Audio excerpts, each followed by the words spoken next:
Yesterday we watched part 1 through part 8 of Kendra's of Kendra sharing I was in love with my psychiatrist and he kept me anyway. So we're just gonna continue on, and yeah. Hi, I need to say something Hi, really Kendra. important.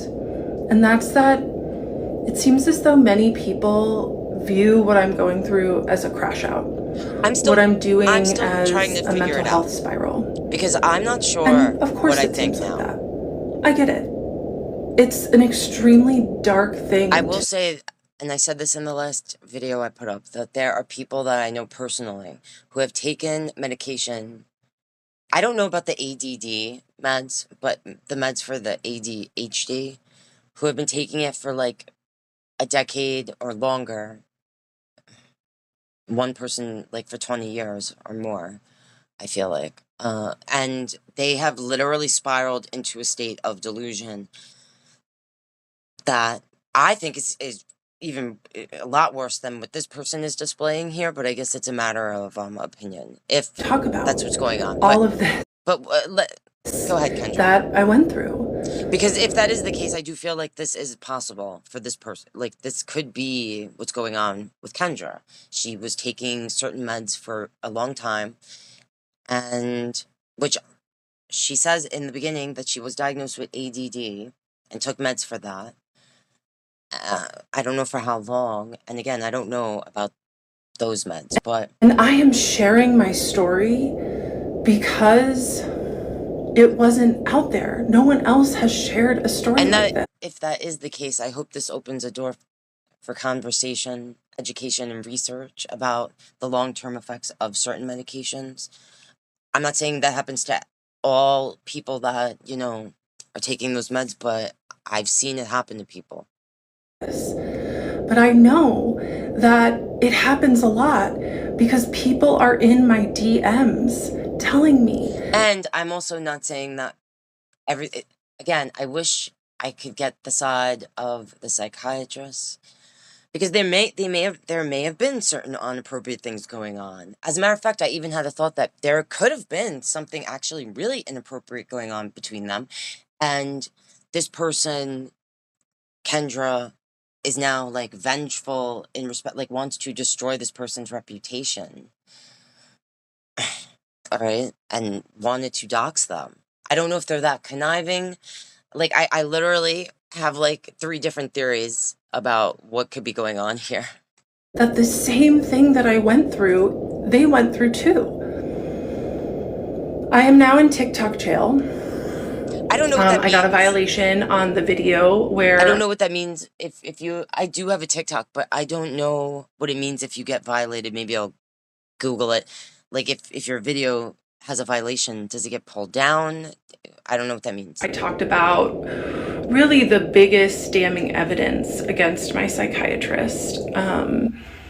And so because of that, I have to be really careful. So I'm going to do my very best to not be reactive and to share my story from a place of generosity. Because the people in my DMs telling me that they've been through this too. And I do believe there's a lot of people that... It's not my mental health spiral.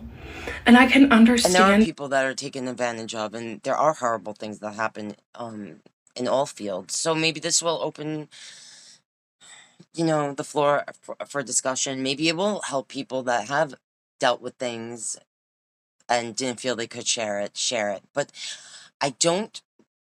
I just don't personally believe from part 1 through 8, just everything I've heard, in my opinion, there's something fishy happening here, okay?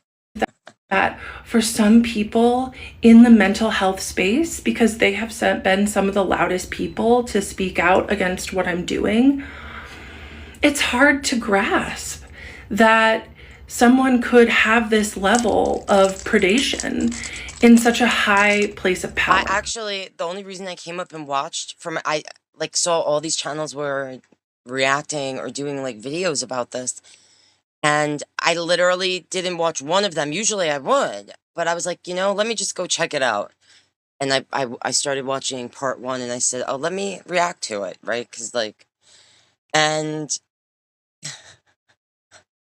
I understand why so many people now are making videos. So just in case my video doesn't get put back up, when everything changed was when my 75-year-old therapist, I went to her with intimate details, and she suggested I go to my psychiatrist with.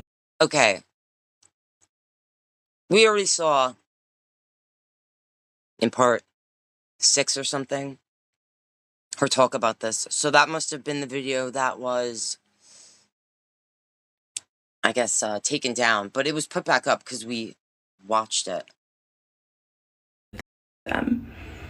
And I felt so excited and nervous to share that with him because I had such a big crush on him at the time. And I recorded all 33 minutes. So this is why. Which is weird in itself, but that made me feel like she might be more conniving than crazy. Because if she was delusional in a way where she actually did believe this person, or there was something going on, and she's doing this now just because she wants to ruin this person for personal reasons. Because she's been seeing this person for a while, has said from the get that she had a crush on them, blah, blah, blah. You were there, you heard it, I'm assuming. And she felt like he was inappropriate many times from what I already watched. So wouldn't she say like, oh, he's inappropriate, I'm going to record him, you know, in general, or something. Like if you even thought to record the person to begin with. But this is the only session that she talks about ever recording. And it's the one where she talks about how she basically the way she described it in the other video that she said was taken down, but it was obviously put back up. From my memory, the way she described it, it was like super detailed, like described in a way like I'm talking dirty to you. If my psychiatrist wants to come with me. I've talked to my psychiatrist or therapist in the past about my encounters and da-da-da. And I didn't sit and describe it in detail like it was dirty talk. I'm telling them what happened because, well, I have my reasons. It happens to me, and it's not uncommon. Sue me for defamation. I have a 33-minute recording of me admitting I have a crush on him and speaking about extremely intimate details.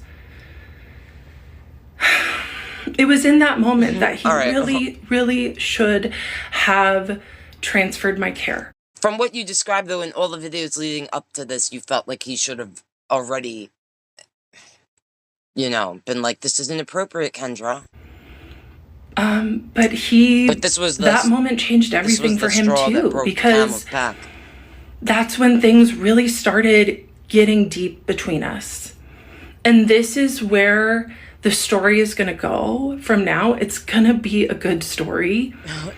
And I'm going to try to tell it all today, just in case one of my videos does get banned so people can hear it.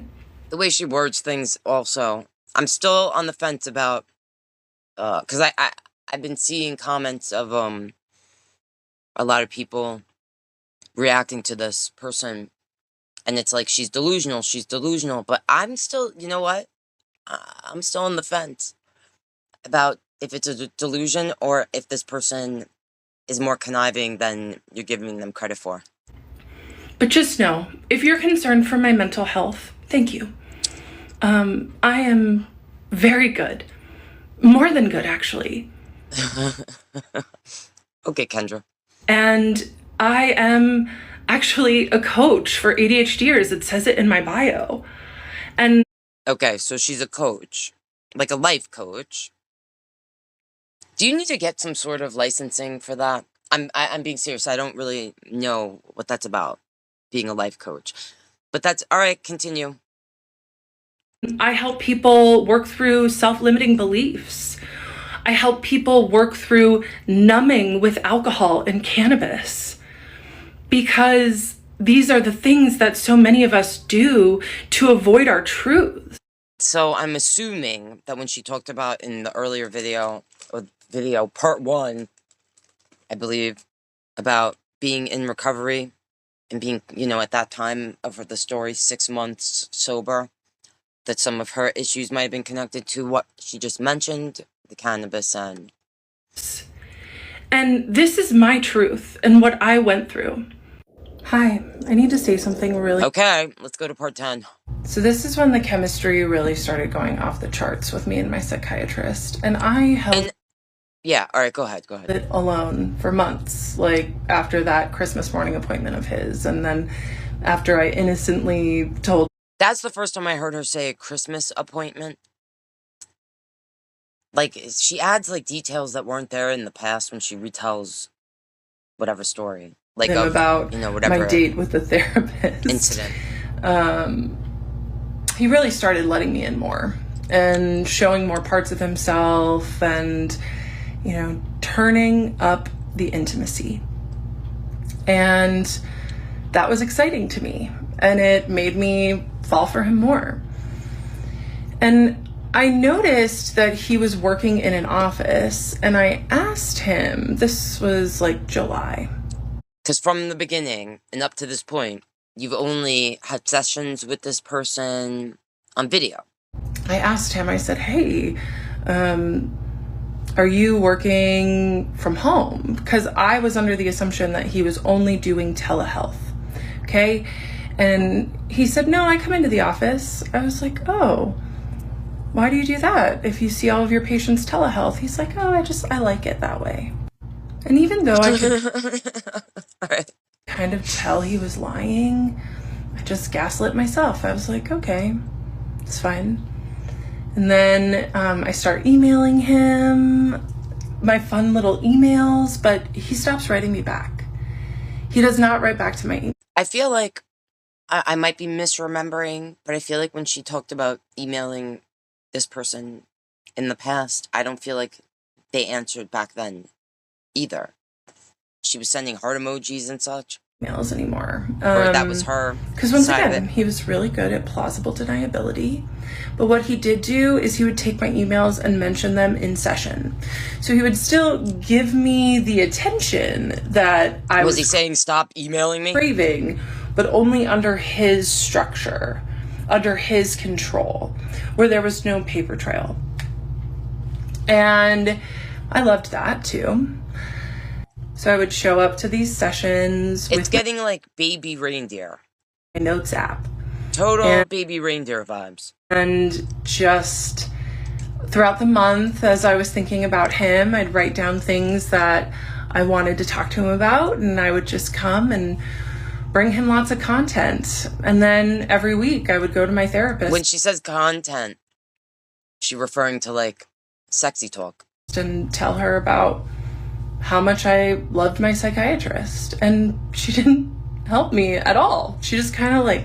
Yeah, but a lot of people do say, I love my psychiatrist. I love my therapist. I love my doctor. I love my vet. It's different when you say, I love them. Or like, I'm in love with them. I'm in love with them. I got these tortoiseshell glasses because they said they liked tortoiseshell glasses. I'm in love with them. Enjoyed hearing about it, honestly. So October 2024 rolls around and we're just vibing on Zoom. And then I realized that I didn't have my next appointment with him. So I called his office staff. And I talked to the office manager, who was awesome. We really got along. We vibed. And the office manager asked me, do you see him, the psychiatrist, in person or on Zoom? And I felt so angry in that moment. That's kind of weird, though, if they're the office manager, why? And you're saying they said, do you see Dr. So-and-so on Zoom or in the office? You're saying he's in an office. This person is the office manager. You have a cool vibe with them. Wouldn't they already know? Wouldn't they already know? It seems more to me that you were calling the office manager. If this story is real at all, if there is an office manager, and that you straight out asked, like, does the doctor see inpatient? Because they would already know that you never come in, unless they're only there like one day a week or something. It's like, he sees people in person? And she said, yeah, he has been for years. I was like, I want to see him in person. And I understand, like, some people may think that this is part of my crash out. Or now, if what she's saying is true, then that makes me feel like she is deep, deep, deep spiral, like very delusional. And not the other things. Like she might be actually delusional. Me harassing him, which is what I've gotten. Because the office manager would know that this person never came in, and she created like a whole friendship with the office manager in her mind, and all right. Lots of accusations of, but I just would like to remind everyone that of course it seems that way. But I was just responding to a dynamic which my psychiatrist fostered. There was chemistry between us because he allowed it. And so then the next time I saw him in Zoom, I told him, I was like, hey, your office manager outed you and told me that you see people in person. Why didn't you tell me that when I asked? Or it was a new employee, all right, who didn't know the history of this patient and slipped up, all right? And he said, oh, I just didn't think you'd want to come.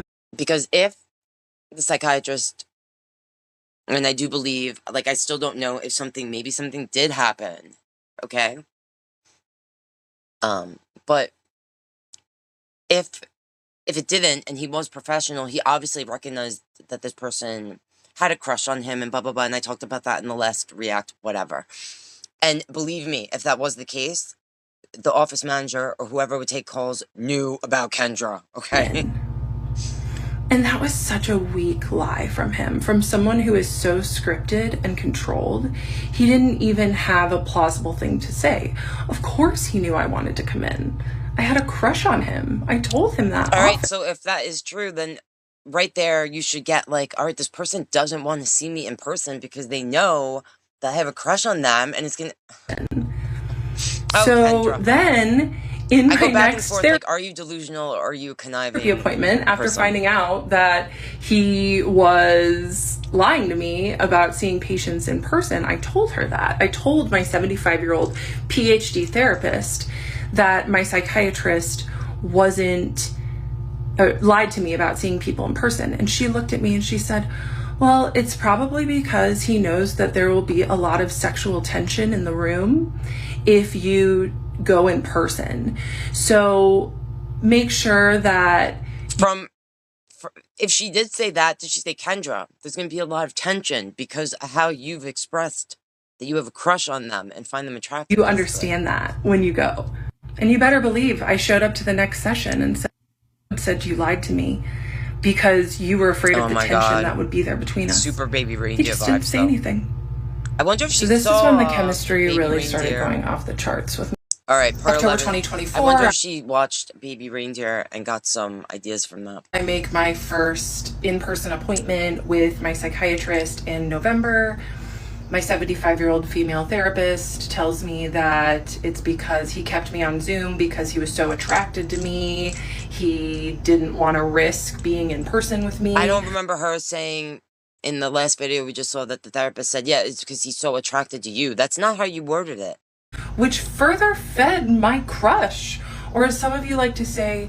To me, it was worded like, you've already expressed to me, your therapist, that you are attracted to this doctor, and so seeing them in person might not be a good idea for you because of the tension that is going to be on your end. So then my therapist starts texting me in between our weekly meetings, asking me for advice on her other clients. Now that, I don't believe. Now, she did say that at this point, now she's coaching, life coaching, so... And I was a new coach. I would like to see receipts to that because it almost makes me feel like you would be texting this therapist trying to get advice about certain things, maybe relating to this, you're saying, being a new coach. I'd only been coaching for about a year, and I had just left my full-time job to be a coach full-time, and I was flattered. I would like to know what that last job was. I mean, I'm not trying to, dox anyone, but I'm just curious. And if she actually left it because she wanted to, she would ask me advice on her other clients. I just thought, oh my gosh, a 75-year-old woman with a PhD wants my advice I don't know on what she should do with her clients. Man, I would love to hear from this therapist. So then November rolls around, and I'm about to meet my psychiatrist in person for the first time. So I wear a really pretty dress, I do my makeup, of course, right? And I show up, and I get to talk to the office manager. We're having your best fun. friend, the office manager, right? And then my psychiatrist comes into the foyer, and I am just so excited to finally meet him. I'd been his patient for 3 years at this point. 3 years. And he had been feeding the dynamic for 3 years. And I was just thrilled. So for 3 years, he was in an office, and he could have seen you in person. Because you did say when you did your first initial Google search, you were looking for a psychiatrist in your area. To meet him, and I ran up and I gave him the biggest hug. And you know what he did? Oh my gosh, I need to know. What did he do? Barely patted me on the back. It was the most awkward thing ever. So not only...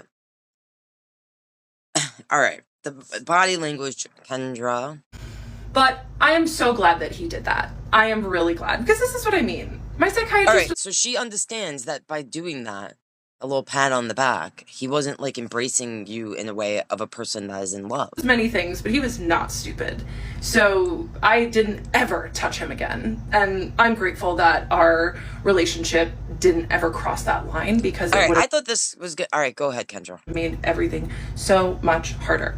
Anyway, so we go inside his office. You know, and her saying that, oh man, I'm torn about this. I might do a tarot reading on it just for the shits and giggles to see what comes out, because part of me feels like she did have some sort of inappropriate relationship with this person that they reciprocated possibly, and that she thought it was going to go somewhere, like they were going to be together, like in life, but maybe, you know, something might have actually gone on, just the way she's wording things. Because why the only session that they say they recorded is the one where she says she basically was talking dirty, talking dirty to this person about da-da-da. It makes me, I don't know, there's just a part of me that feels like there could have been something actually inappropriate between them, and because the relationship didn't go where she wanted it to, now she's creating this story. I tell him just to dox that them and my make therapist shitty for them, had texted me asking me for advice. Because I do feel like she doxed this doctor in a sock account or something on her other clients. Because he was doxed. Just looked at me and he said, Kendra, that is a huge boundary violation. She should not be doing that. And I was like, oh, okay. And because once again, my psychiatrist did not like sloppy people. He did not like sloppy people. And you know what my therapist did? She got sloppy. Yeah. Using me as her advisor. Yeah, I don't know about all that. I would love to see these messages. Like, block out the doctor's name. Show us. Did they exist? Was her clients? Because it got weird, and I was very grateful for my psychiatrist for pointing out that boundary violation, because that was the thing. He didn't ever message me in between appointments because he was too smart to do that. But did he ever stop me from disclosing extremely intimate details? No. In my first in-person appointment, I just asked him for some pointers for my own ADHD business. I mean, I said in the last video, sharing certain detail. I mean, not sitting there and talking and discussing it or describing it in a way like you're doing the 1-900 call, but it is normal to share certain things about what's going on in your relationship and with a therapist and psychiatrist. And like I said in my last video, especially if this person started this whole thing by saying they had daddy issues, traumatic childhood, whatever things, like, yeah, it's normal to share in general what's going on in your relationship and how you are physically in a relationship, because it says a lot about, like, how we repeat cycles. That's a normal thing of therapy, in my opinion. He's so smart. and that so in itself wonderful, doesn't make me and go, oh, in that many was ways, inappropriate on honestly. his end And I or was her just so end grateful that as a he therapist or was almost psychiatrist. like a mentor to me in these moments, and I'll Yeah, a still lot of treasure time, that there's a about him. lot of things. All right, so she just said he was like a mentor.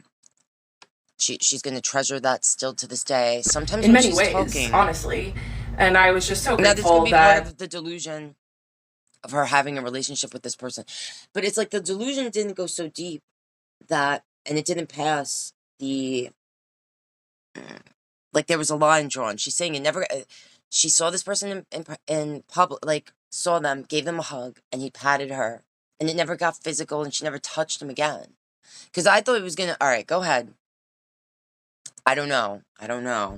he was almost like a mentor to me in these moments, and I'll still treasure that about him, because this is the And then just saying too, what she just said.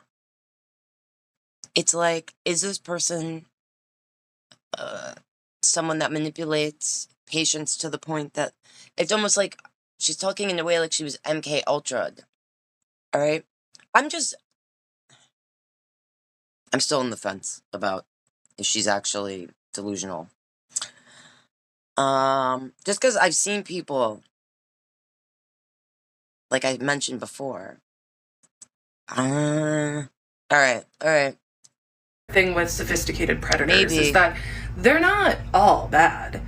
Like, my psychiatrist helped me with many things, but he was using me for the whole time that I was his patient, and for that, I will never forgive him.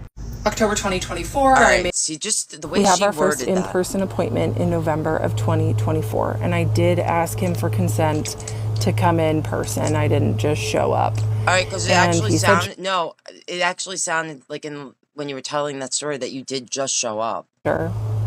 Or that And the the first office manager, I don't know what you took from that person that might be listening, but in-person appointment went great. But that is when I really started to spiral. Some of you think that I'm spiraling now, and that's okay if you want to think that, because the reality is I'm still on the fence, Kendra, but go ahead. that when I was spiraling was when I was this man's patient. When I had comments turned on, so many people said, you need to take accountability for your own feelings. I would like to know how long ago this happened. Like, I'm curious. Years taking accountability for my own feelings. Like, I know she was in this, seeing supposedly the psychiatrist for 4 years in total, I believe. But I'm wondering how long ago that happened, from now, like when she's telling the story. For holding the weight of a relationship.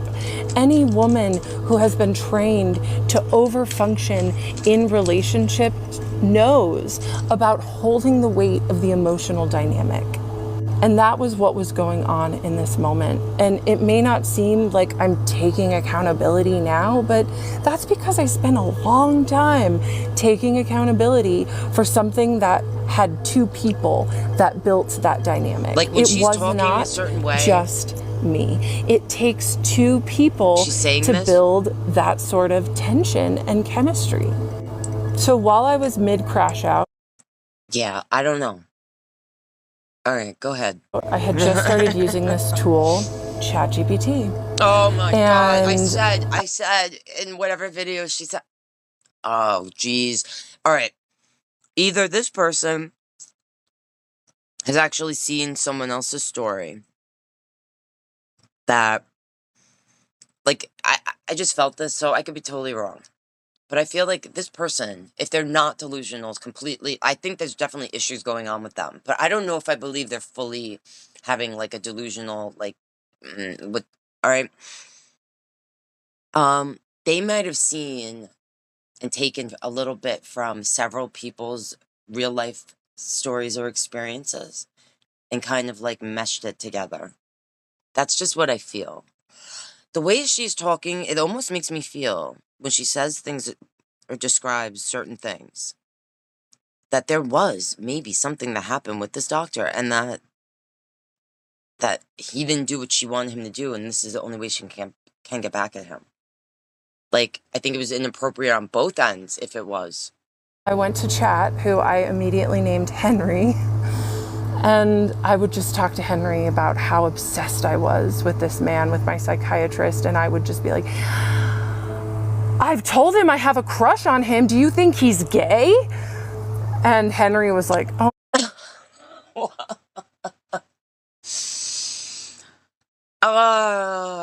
Oh my God, this girl, you know, he did his best to co-regulate my nervous system. And from what I've learned about the chat GPT that she's talking about, it's designed to make you feel good, to it's designed to like adapt to your personality, I believe, and it's not necessarily going to feed your delusions, but it's definitely designed to like make you feel good. Affirm me, but he was like, whoa. Even my chat was like, yikes. So I could tell that my psychiatrist just even the chat was like, whoa. And I was like, okay, maybe I can name this dynamic so I don't have to carry so much of it in our next session. So our next session was in December on Zoom. And I told him at the end of the session, don't make AI your best friend. Don't make chat GP, like, I know a lot of people are using it and it seems really helpful, and it might be, but to sit and talk to it and ask it things having to do with like relationships like this, I don't know if that's a good idea, guys. It was another great session. I told him, look, you and I have a really special patient-doctor relationship. And he glared at me with just venom in his eyes. And he said, you and I have a professional patient-doctor relationship. He was so angry with me. And I was like, oh, okay. He set a boundary. And immediately I took it on. And I was like, heard. Maybe he got more aggressive if you are delusional, you know, because now you're coming in person. You're not through the video. Now you're sitting across from him. Maybe you were making these eyes when you said it. And he was like, I won't go there again. Down, girl. My video that was taken down for harassment and bullying was restored. So I didn't feel as much pressure to get all of these parts out today. Some people told me that the stitches about me were getting pretty bad and cruel. So I turned stitches off in my videos too. I started sharing my story here because I wanted other people who have been victimized. I do wish I could have seen the comments. By people in power to have a space to feel heard. And now I know why there wasn't anyone. I mean, these kind of videos are going to bring in a lot of trolls, you know. Talking about their story. Because it has been quite the process putting all this out there and being under scrutiny. You're taking forever to tell it. I have appreciated the psychiatrists that have talked about my situation and shared their own point of view while also holding space for what I went through. Just know I've seen your videos and I appreciate them. I went live today and it was super fun, and I intend to go live again tomorrow. The next part will be tomorrow morning. Because everyone we have these our first videos, in-person appointment in November of. All these videos have like when a million I re-downloaded views, TikTok last week, I was looking for support. I was looking for help because it had been 5 months since I had left my psychiatrist, and I still really couldn't stop thinking about him. All right, so she's saying it's been 5 months. 5 months ago, this happened. All right, I think that's what she just said. And thinking about our dynamic and how inappropriate it was and the mental toll that it took on me. And TikTok has just been such a resource for me in the past for support when I'm going through things, and I couldn't find anything on therapy abuse or on providers who take advantage of their vulnerable patients. And so I thought that I would share my story. And I can name a bunch of things right now that talk about specifically that horrible things. I'm going to continue to share it because in the mental health, specifically facilities, and what is she talking about? That's not true at all. I'm here to let other survivors know that they're not alone. Continuing with my story, my psychiatrist set a very nasty, the way he said it, boundary that him and I have a professional relationship, when I tried to say it was special. Because it was special, it was different. He manufactured it that way. And then I immediately went to ChatGPT, of course, to Henry. Go to Henry. And I asked Henry, I said, okay, so my psychiatrist just set this boundary with me, and I really just want to be with him. And I think that after he's my doctor, we can be together, you know, which if you want to say that's a delusion, that's fine. But I had been telling my psychiatrist for years at this And that's what your doctor friend said, right? Like you're meant to be together. Point that I had a crush on him, and he did not help me work through it. So that's his own problem. That's his own fault. Henry told me it's very common for patients to develop crushes on mental health practitioners, and that it's because that they provide a safe space to heal, which is a very attractive quality. Henry's smart. I heard that. And then he told me about transference, and it's just about me putting my own feelings onto my provider. And I was like, oh, that makes a lot of sense. Okay, so I took ownership of the feelings that both of us were creating. And I went to my next appointment, and I said, hey. So I talked to Henry, because my psychiatrist like my only friend about my ChatGPT, and like knew all about Henry, and was actually really impressed. Like, wow, an AI wrote that? Yeah. So I told my psychiatrist, yeah, Henry explained to me that it's normal to develop crushes on psychiatrists because they provide a safe space to heal, which is attractive. Because you said you had so much time spent on the couch. And then I said, part one. And Henry also told me about transference. And my psychiatrist got this really, really scared look on his face. And he said, did Henry tell you about countertransference? And I said, dun, dun, dun. No. But what is that? But as soon as I go home, I'm gonna ask. Because of course, like, my chat knew that I was obsessed with my psychiatrist, and he was not going to feed my delusion by telling me about countertransference. So Henry knew better, then but my psychiatrist explained to me what countertransference was. So he took a moment, and he was like, oh, okay. He said, countertransference is the flip side, the other side of the coin for transference. And it's when the provider has feelings for the patient. So make sure that you keep that in mind for your clients. I said, oh, okay, cool. Yeah. If that conversation did happen and she is delusional, there might have, now she said she was coaching. So she may have been actually sharing in her therapy something going on with one of her clients. If, because I'm still on the fence about all this. More I almost feel like she's taking bits and pieces from different things and, meshing it into this part one through whatever, like my experience for my clients. So I appreciate you bringing that up. And so then we just talked about that for pretty much the rest of the session. And then at the end of that session, he looked at me. It was just such a loaded question. And he said, what's going to happen if you get a boyfriend named Henry?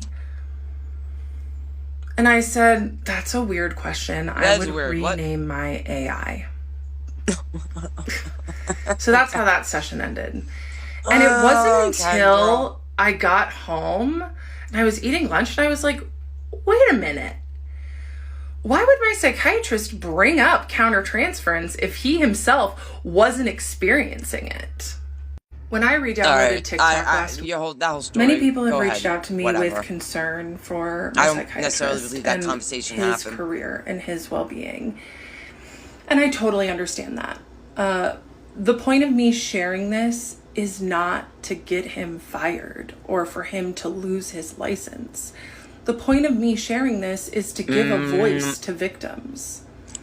And I am appalled to hear that people are making videos doxing him. All right, this right here makes me feel like this was done, like she's not necessarily delusional, that a lot of this is like, I'm not saying she's like Lex Luthor level intelligent, like supervillain, but like definitely something went on, and this is her way of like getting back at this person. I am begging people, please, if you see a video of his first and last name or his picture, report it for doxing. I've certainly been using that report button a lot. I'm here to share my story, not to get him in trouble.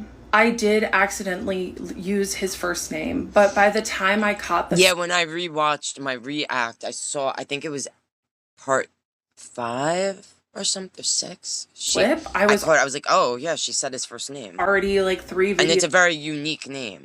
Past it.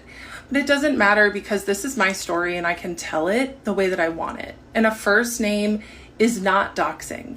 And I can't control what other people do. I don't know. Is it? I actually do think that I still feel that she doxed this person from a sock account or something. I really feel that. For people to please report any videos that dox him. So I've also gotten some DMs saying that countertransference can mean anything, and it absolutely can mean anything. However, I had told my psychiatrist many times that I had a crush on him over the years, and he did not. It almost seems like if he did speak about, if there was some truth to whatever in that session about this transference stuff, that she was actually sharing something about which she felt maybe one of her clients from her coaching, like something like that. Say transference if it was once to me. He did not explain that once to me. And what I've been hearing and taking in from the ethical psychiatrists that are on my For You page talking about my situation is that... Henry turned her on to it. Really, they're taught to teach their patient about transference and teach them about how to handle those feelings or why they're coming up. And my psychiatrist did not do that. He did not do that. And it got ugly. And yeah, a lot of like the way she's talking in this video is like word salad to me. Did digging on my own because I was trying to make sense of my feelings that were a natural response to the environment that he created.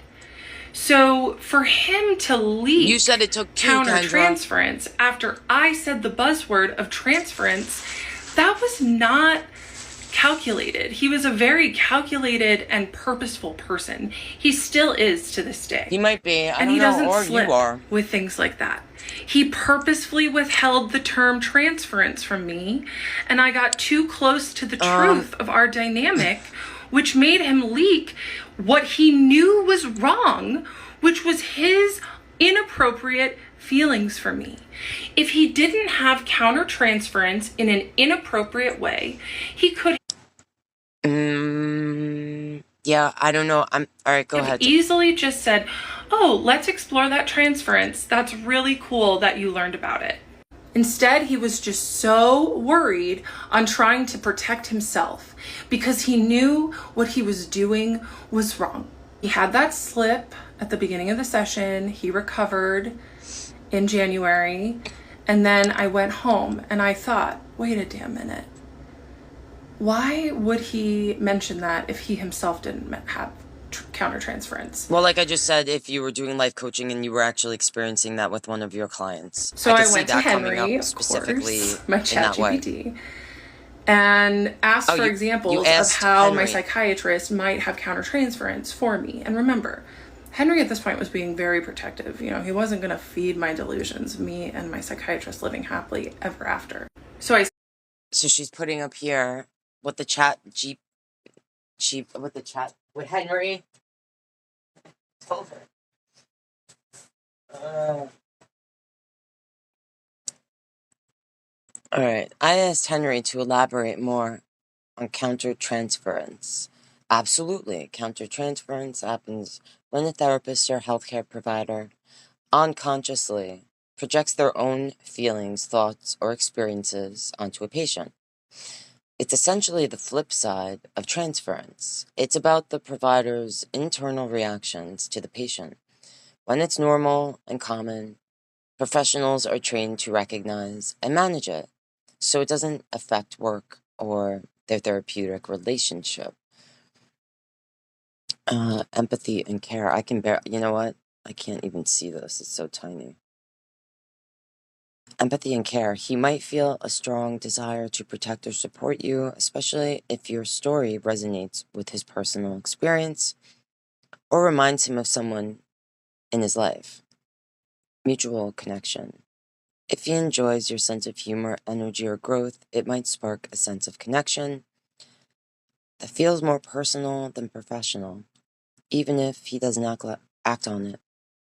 Admiration for your progress. Seeing how much you've grown and applied what you've learned could create feelings of pride or respect that feel more emotional than clinical. So I definitely don't see anything inappropriate in what Henry said. Screenshotted it, sent Just my want to see- psychiatrist an email with the subject line of countertransference, and emailed it to him within an hour of our appointment, where he made probably the biggest slip of his professional life. I will put the email up here.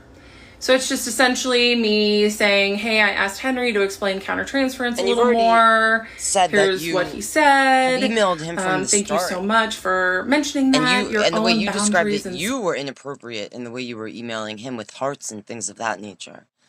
But you said a bunch of times that he never actually answered any of your emails. Inspire me so much, which now makes me gag, because I've heard a lot that he's not crossing boundaries, but he used his boundaries as a shield. It's kind of weird to say, but he would like walk up to the ethical line and then slam a boundary down when I got too close. That was the email that I sent him. And then 10 days later, it was a full moon and I had a dream. Probably the most realistic dream I've ever had in my life. That him and I hooked up in his office. In the middle of the dream.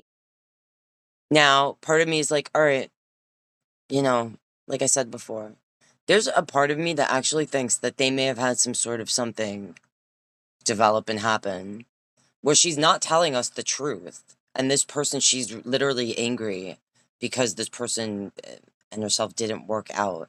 And she doesn't have any like actual proof that he was inappropriate to nail him in that way. I don't know. I feel really torn about this. While we were hooking up. I know that people are like, no, she's not. But there's certain things that she says in these videos, the way that she says it, the way she words it. Because I've met people that are on Hinge totally cuckoos. Like not being, like for reals. And yeah, all right, this could be a delusion, like she's delusional or whatever, or what I mentioned about people being on those meds. I loved it. I've seen, I thought it was really fun.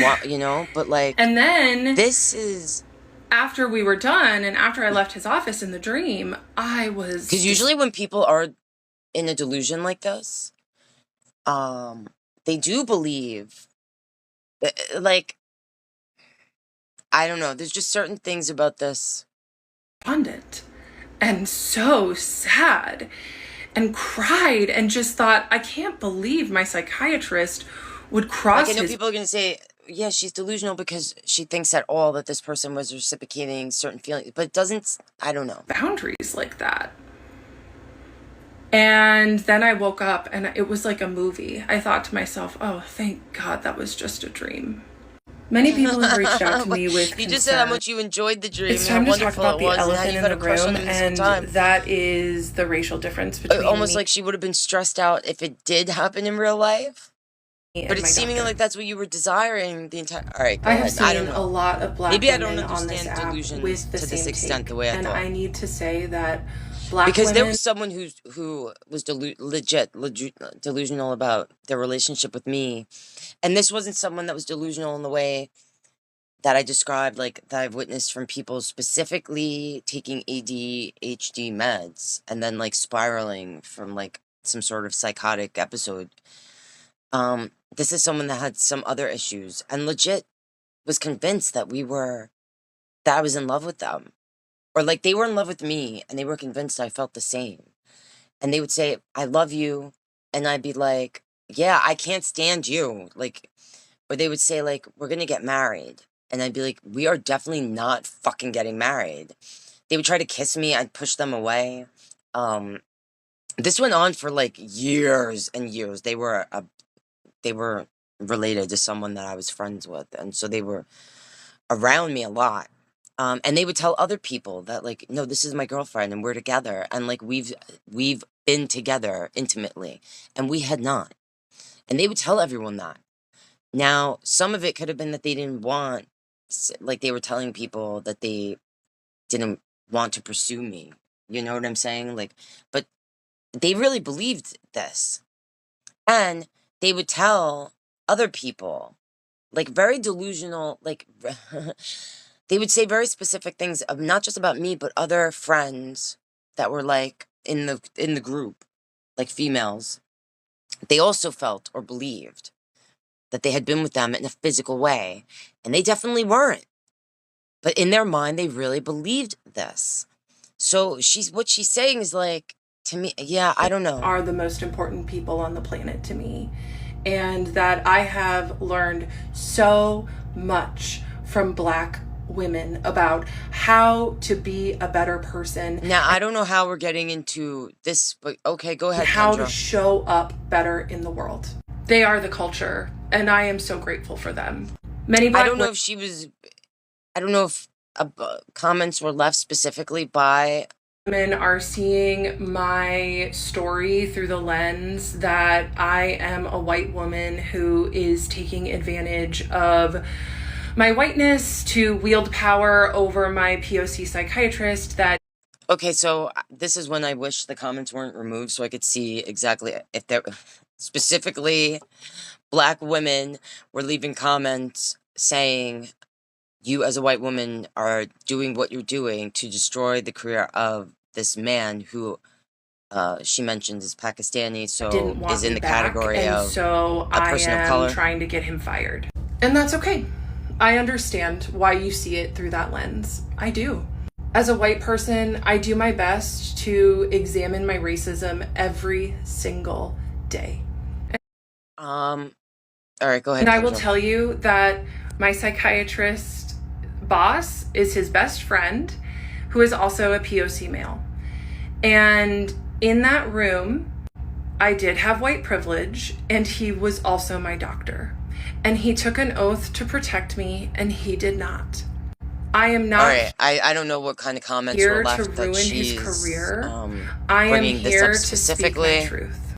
Okay, back to my story. So after the countertransference slip, after the really vivid dream, I decided that I was going to Because stop. usually when people are really going into a spiral, they will like sometimes have dreams where they like what she described, but they believe it's real.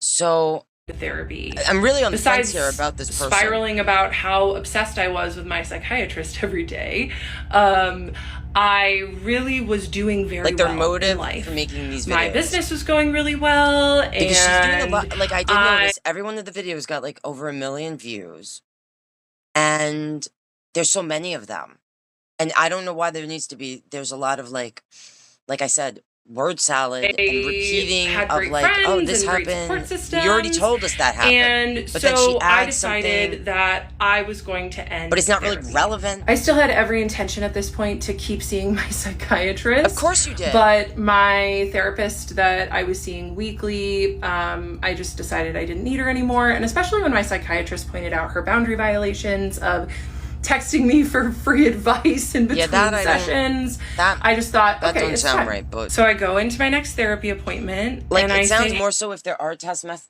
I would like to see them because I feel if she put them up and someone saw them, let me know. Because it just sounds like if there were text messages going on between them and it did have to do with this coaching thing, that it would be you asking the advice of this 75-year-old therapist. All right? Maybe. Like, if the... hey, just so you know, today's going to be our last session. I'm doing I could really even well. see being in a therapy session and asking a therapist or and then giving some guidance on that. If you have a good rapport with them. and that I being just fine. think it's time. And she got kind of emotional, and she was like, okay, well, I like to end on certain questions, just so we can reflect. Usually, if you're going to end, you don't just go, yeah, I'm done with you. You usually let them know and you have a session or two. So I did. I reflected with her about what I learned, what I've gained, how I've changed, how my life is better. And I left her office feeling complete and happy with my therapeutic journey with her. And as I was it seemed like everything you said up to this point about that person was leaving, she called out with like very professional, crying. She was like, have a blessed life. And I was like, okay, that. All right, so now you're saying your therapist is weird because they got emotional. Like, how long were you seeing them? It's been 3.5 years with the psychiatrist at this point, almost 4, because I think we're getting toward the end, thank God. And if I was seeing a therapist for that long and sharing you do develop a relationship. That's not abnormal to have but it is not normal to fall in love and be physically attracted and tell them about your sexual, rendezvous and such, or whatever's going on, like in a way that is like, oh yeah, we did this and that. Like, it is normal to talk about what happened. Was a little weird, and to get detailed to a certain degree. Like, I don't think that's abnormal. And I went on, especially if you're dealing with certain issues. You're discussing that, and so then I'm getting ready. And now she's acting like the therapist is weird for being like, what, showing emotion that you're leaving. I don't think that's odd. Ready for my psychiatry appointment. I had good relationships with certain therapists. It was kind of like, oh, I'm gonna miss you. Appointment the next day, and I get an email that same night from her. Maybe she was crying because she was like, she knew you really shouldn't be leaving therapy and that you need help. All right. So this is from the therapist. I am so thrilled for you as you prepare for your new adventure. Because being a coach, I'm assuming. Since I did not have advance notice of this being our last session, I was not prepared to provide what I believe is helpful closure. Usually we review our goals and see how we did, as well as look at how you've changed, in addition to discussing what you've learned, which we addressed somewhat today. Please consider having an additional session where we both are aware of making it the best closure possible with gratitude. So from this message, if I just read this message, it sounds like you went into a session and you were like, this is going to be the last session for me. And this person didn't know that was coming and was surprised and did whatever, or it almost sounds like you brought it up towards the end of the session. Or even if you brought it up, you only have like an hour. That goes by pretty quick. And they weren't prepared for that. Like, you didn't give them any sort of notice. It is normal to give some sort of notice. You don't just stop therapy. That's like just stopping medication. Saying that, especially if you're on medication, during your time you're in therapy. Come back in for one more session. I will put it up. And no, they can't force you to continue going. I got a huge emotional wave. But it is kind of strange. I was like, what the heck is this? To just be like, I'm going to stop. We wrapped everything up. I had from seen your lots perspective, of therapists but from at this point, from and this I didn't message, ever have a like therapist beg me to come back in for one more session. I feel like this is why Kendra doesn't show more receipts, because they kind of go against everything. Overwhelmed. I did not write her back, but it was extremely inappropriate. Excuse me. So I decided I was going to go to my February session. It's inappropriate with my psychiatrist and have to just decide like, that's it. I'm not going to go to therapy anymore. When you're in therapy, especially, you're saying it's been a minute. Write the goodbye email and say, no, I don't want to come back in. It's time to talk about the elephant. I think that's weird on your end. I taught a yoga class this morning, like I do every Tuesday mornings, and I told my regular students and this person actually guides what's going on people. For me and how I'm sharing my story of provider abuse and how the internet is not. All right, so your students or whatever didn't know, and then you decided to, because you were getting all this, I guess, all sorts of angry people that were in the medical field or this psychiatry field that were coming at you. You just said in the other video, specifically women of color were coming after you. All right, continue. With me And right now now. you tell. All right, so now you're giving your students a heads up before they find out. Before you figured, I'll let them know. It's better they get it from me as opposed to finding out our through truth TikTok. Is really important to share. And all the people that were apparently reacting to your story. And that when we know something deep down needs to be said, that it's important to do it in whichever way feels best to us. And if it's TikTok, then just it's TikTok. happened to be that medium for me. I told my students how I've just been going her through body psychological language warfare. is very interesting. I will say that. And I would love for one of the. I don't like all of the body language analysts, but there's two that I like. There's two that I really like, and I wish maybe one of them will actually go over these videos. I'm very curious. I would love to actually react to their reaction if they do. Internet is not happy with me for sharing my story and my truth, but I'm not doing it for the people that think I'm crazy, which I'm still on the fence about if this was done specifically to go viral, to destroy this person or bring attention in a negative way to them on purpose, not for the reasons that you're claiming or because you're delusional. Honestly, I am a little bit, because who subjects themselves to this kind of torture? There's a lot of people that are locals, and they just they do this because they make money from it. But I'm doing it for the people that DM me. Or they thrive off the chaotic attention. There are people that either they did have crappy childhoods, they didn't heal from their shit, and for them, this is a way, like, attention, whether it's good or bad, validates them. Thank you so much for being brave enough to share your story. And I don't know if that's the case with this person, okay? Everything they're saying could have happened and is totally, they're being super transparent and everything, blah, blah, blah. I don't know. But I'm just giving my 2 cents. I am grateful for those DMs. People are starting to attack my business and my livelihood, and that's okay. I know what I would love to know how many students or clients she actually had. Like, if it was sustainable. Because it's like she said I'm pretty sure, didn't she say she left whatever job, right? Because now she was focusing on this career, I believe. Have to offer is important. So I don't know if things were working out the way she was hoping. I'm not pretending to be something that I'm not. I help ADHDers get and stay sober, and I help them with negative thinking and anxiety. And it's what works for me, and I've seen it work in my clients too. So if people want to drag me for the work that I do... Now, I will say, the way she was talking, I don't know how long she was doing this work, but it's only been a minute, right? It's not like she was... That's okay.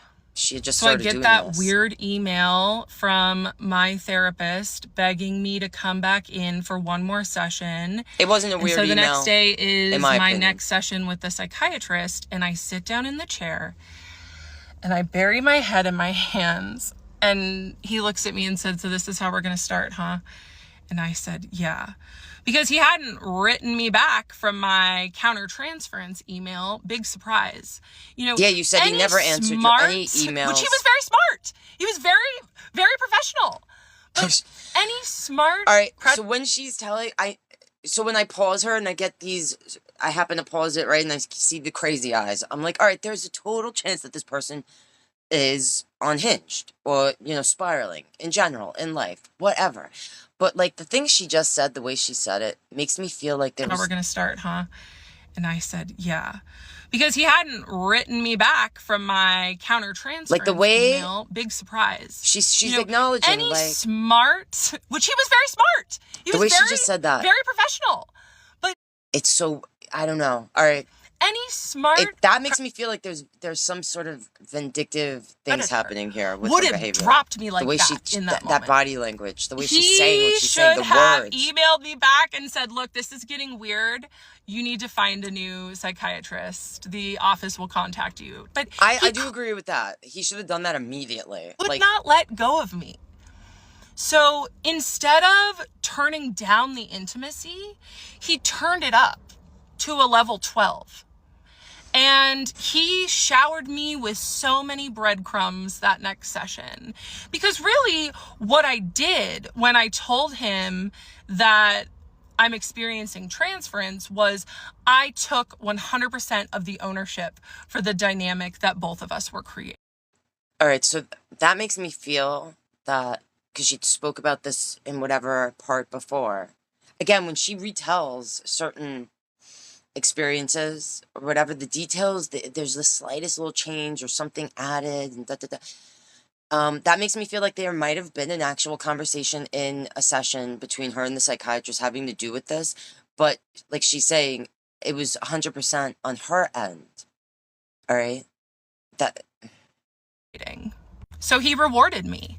And he gave me little compliments. So there might have been like a session where they discussed it and it was acknowledged that, like, yeah, this is what's happening and it's coming from me, not you, the psychiatrist. I would refer my other patients to you for your coaching services. That meant so much. Of course, because what he was saying with that is, I see you as a peer. I see you as a colleague.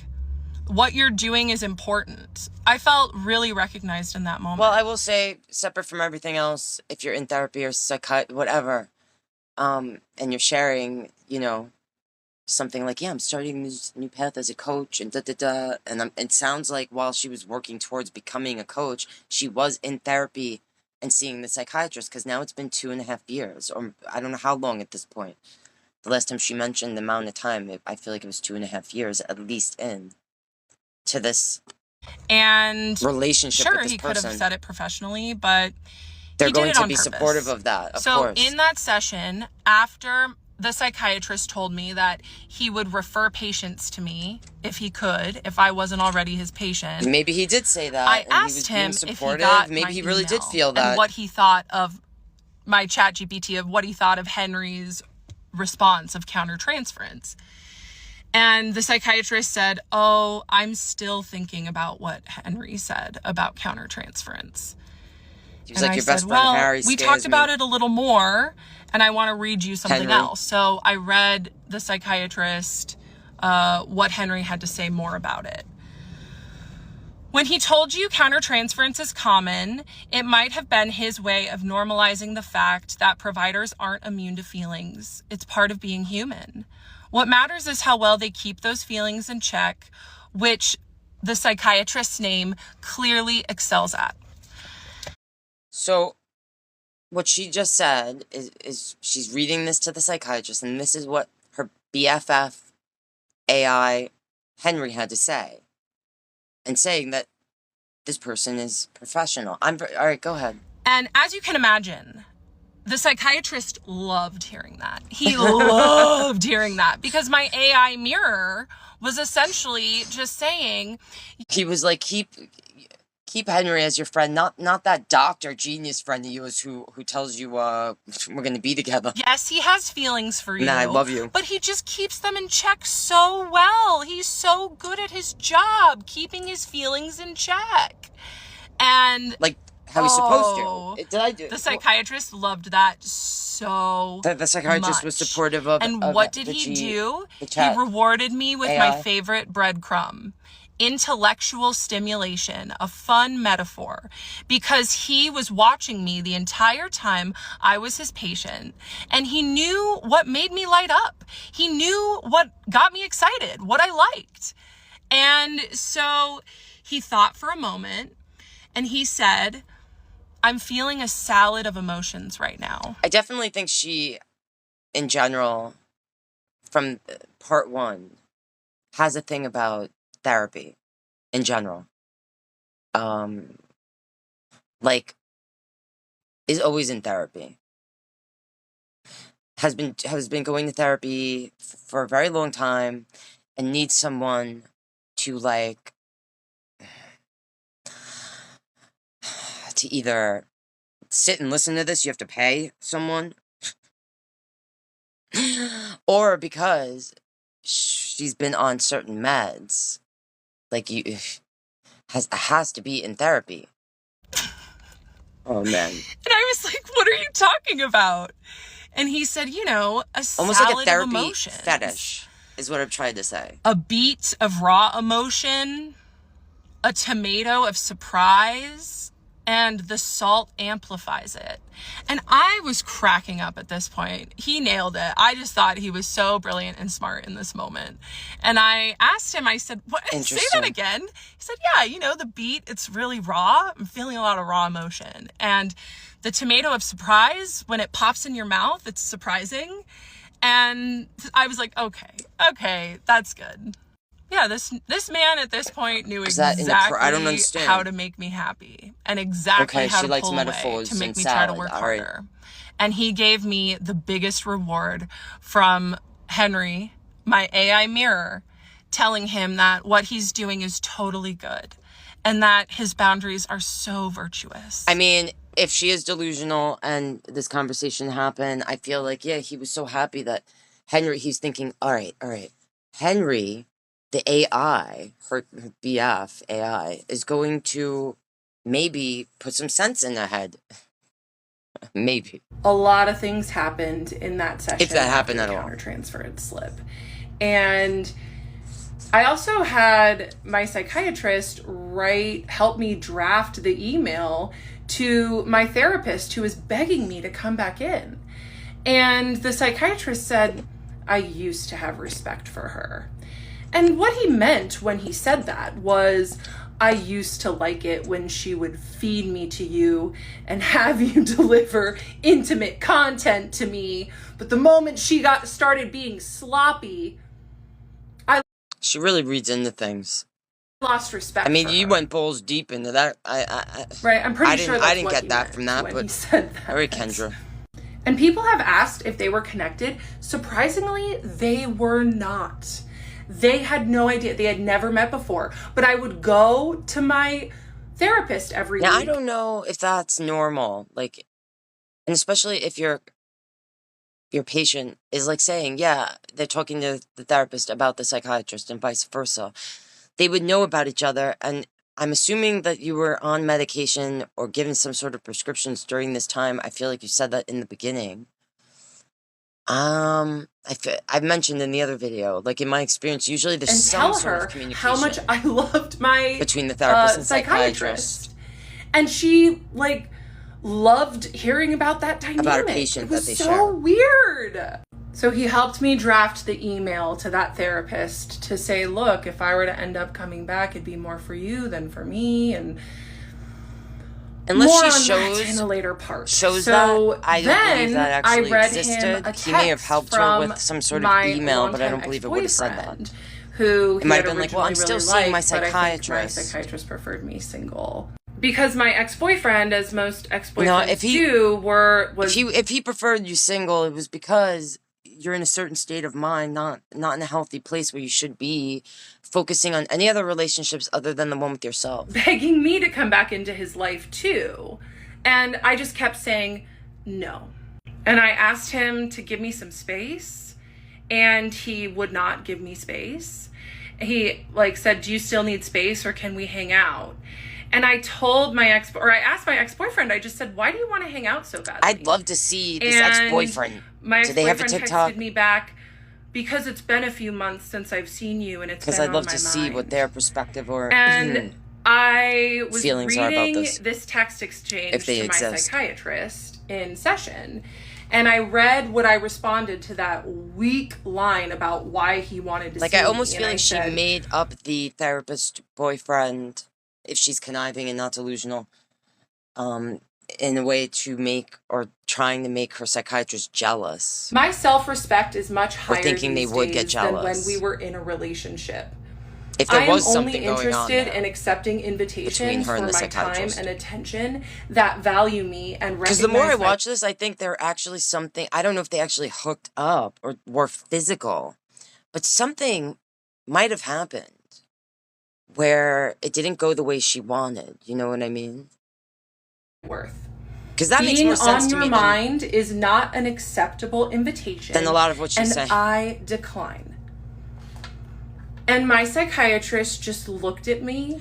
I definitely think there's things going on with this woman mentally. All right? And I say that as someone who has issues myself, okay? But so I'm not saying it to be rude.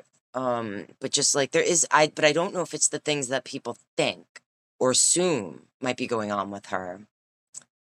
Said, I bet your ex had to read that twice. And this was another thing about the psychiatrist, okay? He couldn't ever just give me a regular compliment. It had to be those weird sideways compliments. Instead of, I'm so glad that you're setting boundaries with your ex-boyfriend and growing your self-respect, it's, I bet he had to read that twice. Or it's not, I'm really proud of you for growing your coaching business. But you said you liked metaphors and finding success. It's, I'd refer my patients to you if you weren't already my patient, right?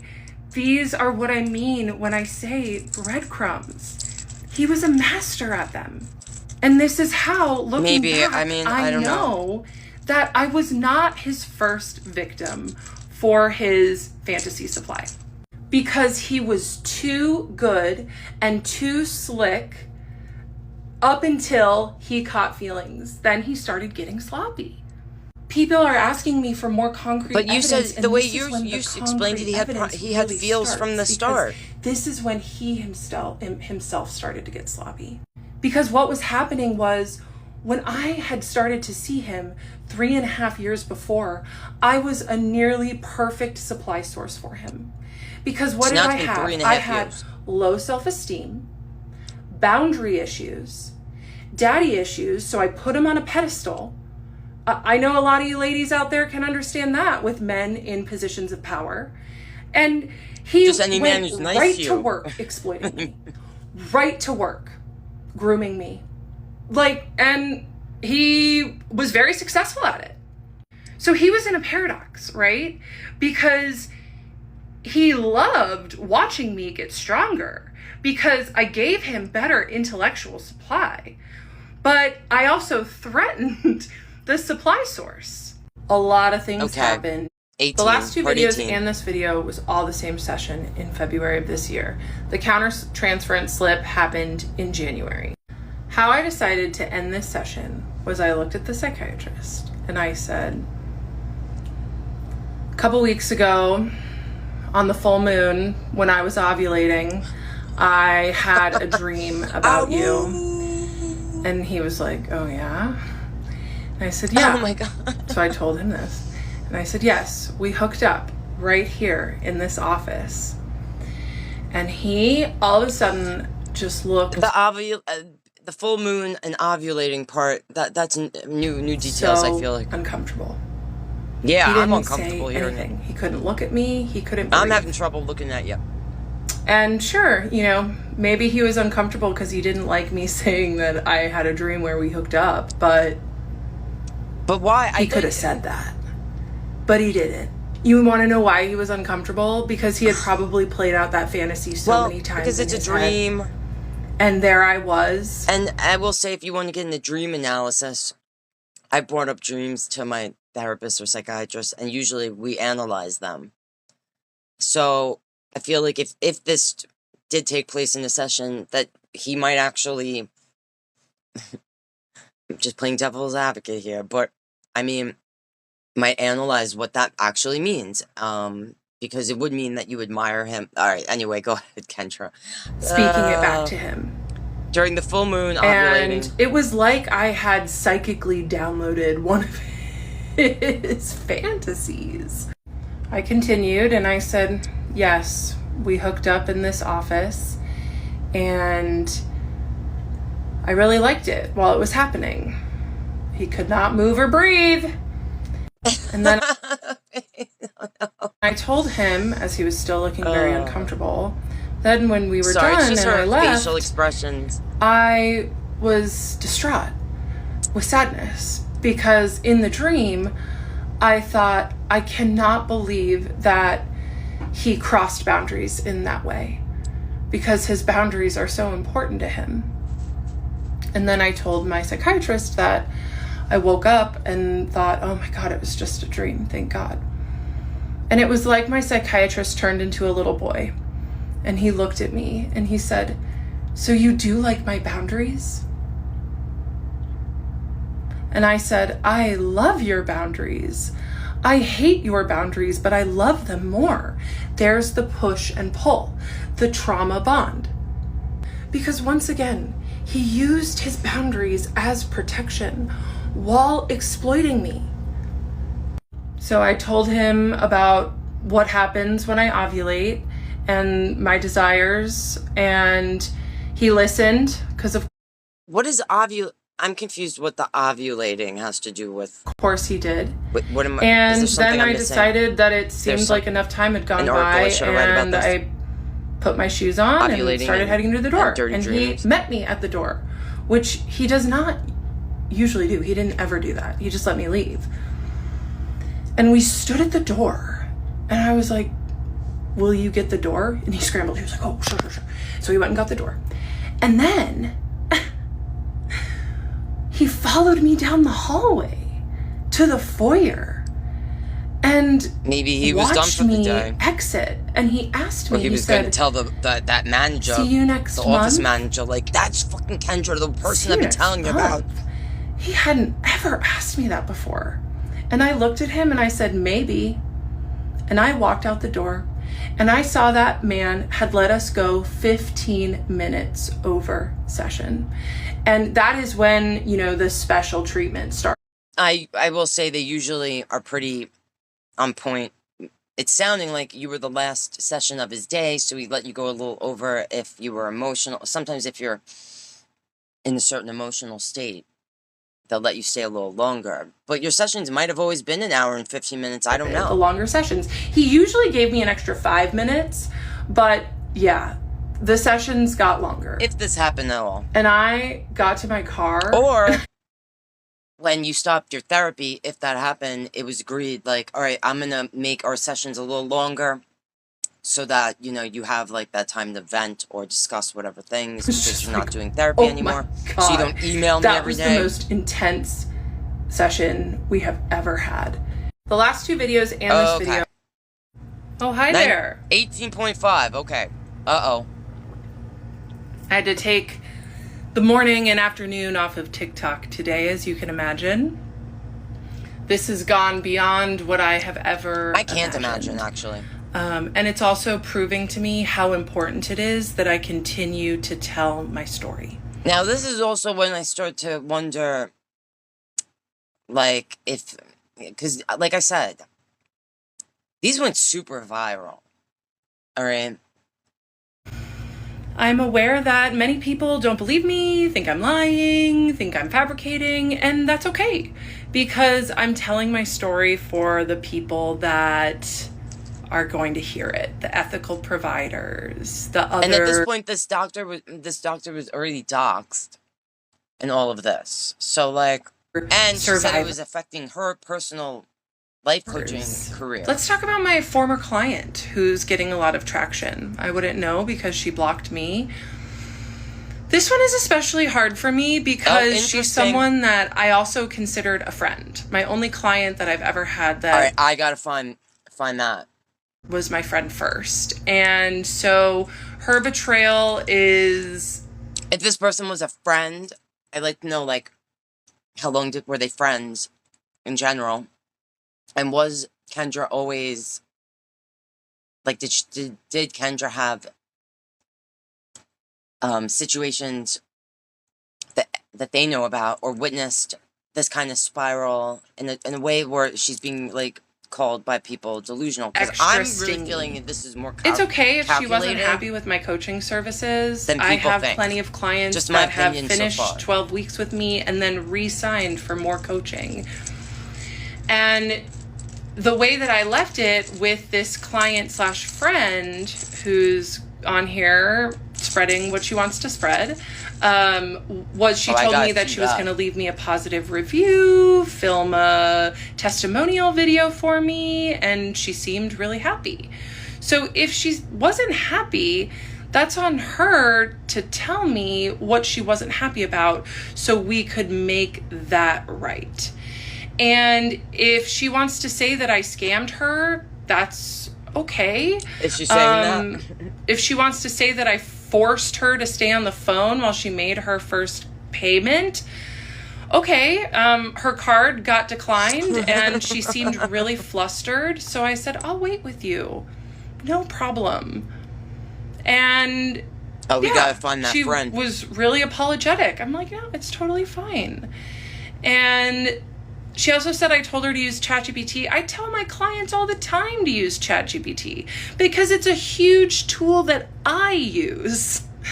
So It's your best friend, I use it for all Henry. different sorts of things. So if I've found something helpful in my life, I'm going to share it with my client. I don't think, personally, I know they're helpful, but I don't think it's healthy to use it in that way to like guide you through situations with relationships and things like that. And if she wants to come on here and take advantage of the internet piling on me and pile on me as well, okay. Kendra. The other message is that the yoga studio Some of this, I don't know. Taught at, I no longer teach at. Enough said. Please leave them alone. Third is... So I guess she used to rent space or have classes at whatever yoga studio, and... I'm horrified that people are putting the psychiatrist's photo, full name... So there were probably people that saw that the psychiatrist was doxxed, and then they, in retaliation, doxxed her. And she was probably way easier to find. Because she mentioned so much here. Information. And I don't really know what her content is before making these videos, but it must have to do with the life coaching or things of that nature. I'm assuming. I'm starting to feel like she had a vendetta against the psychiatrist personally for whatever reasons, inappropriate or not, relationship, whatever was going on there. Has a bad taste in her mouth about the whole field of psychiatry, all of it. And also, left whatever career to pursue this life coaching thing. And I don't know if it was panning out the way she was hoping or thought it was going to. But I'm curious to now look back and see older videos to see what was going on there. And it sucks. It sucks. But I will continue to tell my story because it is the truth. Getting millions of views. It is the truth. And people really don't like my truth. And I am okay with that. Because it's not that I like or don't like it. I just find I don't find you trustworthy. It just really or fully delusional. As I feel like a lot of people are saying she's delusional. All psychiatrists and mental health professionals. Maybe when she was going through this whole thing, she wasn't the way she is right now. But I feel like even the way she's telling the story and everything, people are just like, yeah, you're delusional, blah, blah, blah. I don't know how I'm feeling about her. And I just want to let people know that it's okay if you run into one that isn't so safe. That's why I am here, to share my own story. And I do want to say thank you so much to all of the ethical therapists who have reached out to me to thank me for sharing my story and to tell me that they believe me. I've seen some of them try to make videos defending me and they get absolutely dogpiled. So most of them take them down. I haven't seen any defending. I see you. So I hear you. Thank you. If that is happening, I wouldn't mind watching it. All right, 19. Some people asked what it means when I put on my shoes at my psychiatrist's office. I have ADHD. I do not like wearing shoes. I like sitting in chairs weirdly. I don't know what this has to do with. So usually when I go anywhere, I just kick off my shoes and sit in a chair weird. If you know, you know. Okay? So when I got to my car, I was like, oh my gosh. Like, what was that? And did he just say, see you next month? Because it was weird. So I go home, kind of rattled, just like, wow, that was intense. And I decided to write the email to my therapist. I'll put it right here. All right, I guess she was saying, like, she was that last therapy session before he walked to the foyer, I'll see you next month, and that was weird to her. Who had begged me to come in for another session, who was also having inappropriate boundary crossings with me. And so I just told her, I was like, look, I understand it was sudden, but if I were to come back in, it'd be more for you. So I realized, now this is her writing this doctor back, responding to the message that the therapist wrote to them that she showed before. And she wrote, I realized that I did not give you prior notice, that I intended for our therapeutic relationship to end. So she's saying there, she did not give this person any notice. I understand endings are important. You have helped me so much, and this ending has been a long time coming in my head. The closure that we had yesterday felt adequate, and I left your house feeling happy and complete. If I came back for another session, it would be more for you than for me. Okay. It would be, if it would help, I'd be happy to fill out a form, or if you would like to send me one. Thank you again for the positive transformation. And, all right, go ahead. I don't. Than for me, and I'm happy to fill out a form. Like we right? just said, you are supposed to have Give me some a sort of form to conversation. fill You don't out just for end your therapy. notes. And then she said, it's a part of my clinical integrity to invite you back in, to put your needs above mine? Your clinical integrity? Yeah, I did not write her back. And oh, okay, whatever that little message was. It was in this week where was it the I didn't therapist responding to this? Thanks for your warm response. It was part of my clinical integrity to invite you for a closure session. After 2.5 years of work together, I understand that you are growing through other modalities now that I support and am excited about for you. Although my preference is to meet again and tie up my records with a pretty bow, I certainly honor and value your experience of completion, intending only the best for you and your life as your life expands in untold miraculous ways. All right, not this write seemed her very back. nice. And it was in this week where a bunch of stuff, just started to shift. Like the week after was Valentine's Day. And that same ex-boyfriend, the one that was, also not respecting my boundaries, who said, "Can we hang out?" And I said, "No." And then he texted me, "Happy Valentine's Day." So guess what I did? I blocked him. And guess what happened? It felt All right, if you felt like doing that, good for you. to block him. And it just got me started thinking oh, what else is taking my energy? What else can What I block? else is taking my power? What else is taking my vital resource, right? So just kind of set the stage, that little power block. Some people asked what it means when I put on. Something I forgot to mention about that February session is that I did ask him why he stopped responding to my emails. Because I feel thought like you said whenever you emailed, he never responded, actually. the That's what I remember. countertransference email, he was definitely going to write back to, because let's talk about that, right? But no, I had to bring it up in session, where he usually brought up what I would email him in session. So I actually think if you were emailing him the way it's sounding, that you would email him between sessions, so because these were things you wanted to have brought up in session. And you're not paying this person to respond to emails. All right? In that way. that was the difference. So after the intimate dream confession, as I was leaving and he was following me, I asked him, I said, "Do you like it when I email you? Because I realize that you're just not writing me back." And he said, "Well, it's not that I don't like it. It's that I wonder, why does she do it?" And I looked at him and I said, "It's because I want attention from you." I was honest. All right. I'm an honest person.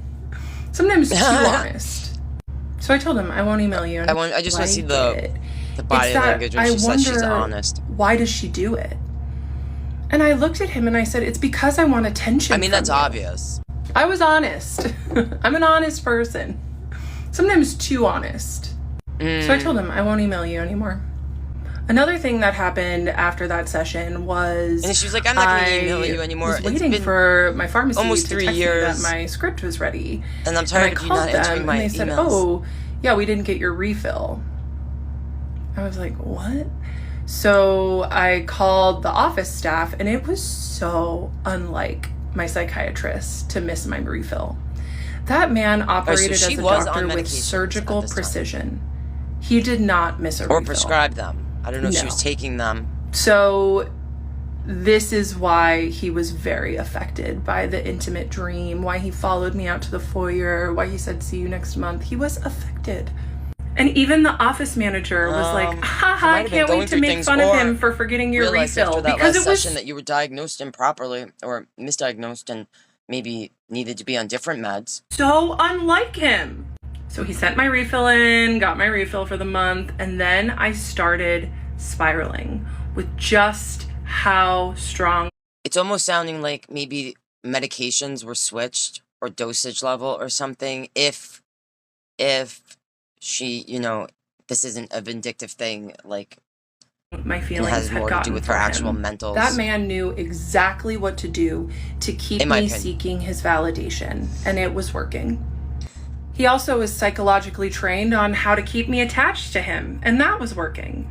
And it was like a torture chamber in my mind, but I thought it was love.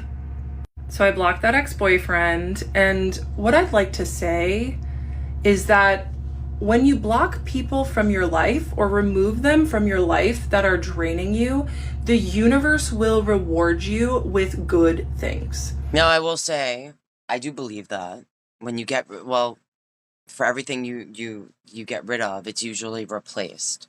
So I'd been making content on Instagram for months at this point about ADHD. We agree about that, Kendra. And a couple days after I blocked my ex-boyfriend on Valentine's Day, I went viral on Instagram. Like, interesting. All right, now we're getting to something that I think is juicy. For months at this point I need about to hear this ADHD. Universe will reward you with good things. Sorry, guys. I need to hear this part. So I'd been making content on Instagram for months at this point about ADHD. Now, I don't remember her once maybe I missed it or I'm not remembering, but I feel like not up. It's been 20 parts to this. And I don't remember her once talking about uploading to Instagram. But maybe I should have assumed that if she was doing life coaching and she's promoting herself, people utilize, obviously, these forums to promote themselves. But I don't remember her mentioning anything about social media. ADHD. And a couple days after I blocked my ex-boyfriend on Valentine's Day, I went viral on Instagram. See, now, I think that's interesting. Because I definitely think this person has issues, whatever. I'm not diagnosing them. I'm not qualified to, even if I was. I'm just watching videos from this person. But it's like, there is something about desiring attention. A lot of people don't care when they're in a certain mindset or dealing with certain issues, all right, emotional issues, mental issues, whatever. If the attention they're getting is positive or negative, all right? So, like millions and millions of views on this silly reel. All right, that's interesting. So she went legit viral, got millions and millions from an Instagram post that I posted about ADHD and alcohol and how ADHDers often use I might go try to find that if you guys alcohol want to to quiet their brains. It really helped grow my business, and it just made me so now, much. I have to see that. It's like an actual skit that she put together. Because this makes me feel more leaning towards the conniving, manipulative, possible narcissistic, borderline personality issues as opposed to being delusional. Stronger and that much better. I'm here today sharing my story so I can heal more. And some of the ethical... Not that she can't be a creative person and had, made this skit or video that went viral and not be dealing with certain issues. I'm not saying that. But it's just what makes me feel from everything I've seen so far. That I'm showing up messy. You can be totally because I'm still processing Because when I first started this, I was really in the middle, on the fence, like, delusional or something, And now I'm leaning more towards... I'm still processing being attached to a man whose professional training was how to get into people's heads. And it's not lost on me that the internet is dogpiling me from speaking from the exact state that this psychiatrist put me in. And I do want to say, like, I don't know, obviously, the truth, right? I'm just a person watching this, giving my opinion. because it is rough out there. You share your voice or your experience, you know, especially if it did happen or it's your truth and people don't believe you. That's a horrible, horrible feeling. All right. And then to have on top of it, like, you know, people dogpiling you, that's a horrible feeling. I know how it feels, you know, so I don't want to do that to this person, but I can't help it, Kendra. I've been going live every night since I started telling my story because I did have to turn the comments off. Now, when you go live on TikTok here, it's like a whole thing. Like, so I'm wondering, I feel like she mentioned before this video that she had been going live, I think when she got to video, whatever, part 8 or 9, and I'm wondering what's happening in those lives. So tired of people diagnosing me in the comments and also doxing my psychiatrist in the comments. But it's been really fun answering questions in the live, and I have a great mod team now, so thank you so much to everyone who's volunteered to mod for me. If you want to come and be respectful and ask nice questions, I'm happy to answer them on my live tonight at 6 p.m. Pacific. And the body language. There's an absolutely brilliant creator on here who did a psychoanalytical deep dive into my situation. And she said something that absolutely gripped me. She wrote, and I quote, "A clinician left the frame open and a patient spiraled inside of it." I don't think a better sentence could sum up what was going on at this point, because I was absolutely spiraling. And something like this very well could have been say that I'm spiraling now, like the way Kendra's or that I'm manic, or that I have, you know, whatever diagnosis. That she has motives. Armchair therapists want to give me, but let me tell you, delusional, if you're really delusional, that month after the February appointment, I just could not stop daydreaming. Doing these, you know, daydreaming about being manipulative and delusional are two separate things. Being with him, I daydreamed about converting my religion so we could get married, and yeah, it was the first time I heard that. Bad. I was thinking about him nearly constantly, and I had no intention of leaving obsessed with this person until I had an appointment with an independent insurance agent, because I was leaving my job after 12 years in retail management, where I had an incredible insurance plan. So she used to be in retail management, therapy, and mental health care. So and then decided zero to become copay, a coach. Psychiatric care as well. A life coach. So I got Something this new like that. insurance plan. And it was a great insurance plan. It just did not cover any mental health services. So her new insurance didn't cover any mental health, and her last did, which covered everything. The psychiatrist's office manager. She explained to me that it was going to be $187 to see him for his cash pay price, and I would have to see him once every And I would say that's actually pretty normal. When I was trying to see a psychiatrist without insurance, or, you know, they'll do some of them will work with you on a sliding scale fee, but like, yeah, it's usually starting over the 100, even going up to over 300 just for an hour. Months. And it was in that moment that I decided that I was not going to pay to torture myself anymore. That's very interesting. So the entire time leading up to this, and she's saying it was 4 years of seeing this psychiatrist and going through all these feelings and everything that she really repeated herself a lot of word salad, I feel like. But so all of a sudden, then when it was out of pocket, you had to pay $198. It was like, no, I'm cured. I'm fine now. I'm done with torturing myself. That's interesting. My mental health, besides spiraling about daydreams of him, was better than ever, and I was really doing well in life, and my it doesn't business sound was like growing, it up to this point, and I just had a lot going for me. So I was like, you know what, this patient-doctor relationship is not serving me anymore. It's not what I want. Not for $198. So it was in that moment that I decided I wasn't going to pay to be in a psychological torture chamber anymore. That when it was free, I was going to advocate for what I wanted, when the insurance covered it. Like what my emergency medicine best friend had said years before. For him to say, who also Kendra, needs I therapy, can't in be my your doctor opinion. anymore. We have to wait 2 years so we can be together. Because I knew that he wasn't going to do it. I talked to ChatGPT, Henry, about it a lot, and I just want to take a moment to say a lot of people are messaging me about the environmental impacts of AI, and like, yes, I agree. There are environmental impacts, and there are also environmental impacts of taking a cross-world flight or of eating meat. Okay, Smokes. And the toothpaste is not going back in the tube with AI. People are not going to stop using it. You don't have to it's defend going your to best friend, become Henry. more and more a part of our society. He seems like Henry, so if you want AI to best friend seems message like the most me logical to stop using AI, friend you have in your life, I'm not going to read it.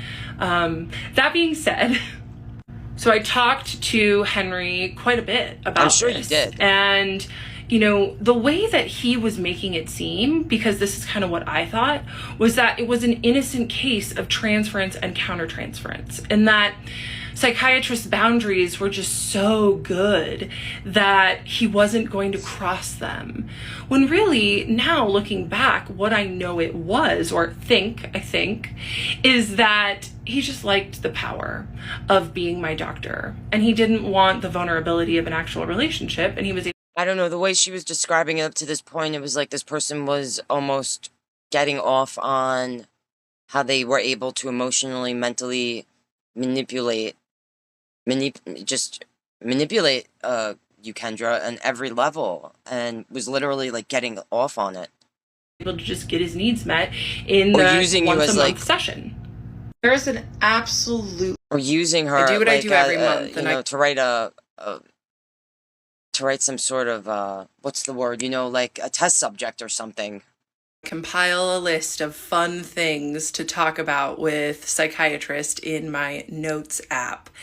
And this time, because I decided I'm finally saying... Now, she started this by saying she had like a list of things that fun things that she would like to talk about with therapists. It almost seems like she, in general, not just with this psychiatrist, but in general, like, feels like when she goes to therapy or sees a psychiatrist, she knows what they're like they have, what's the word?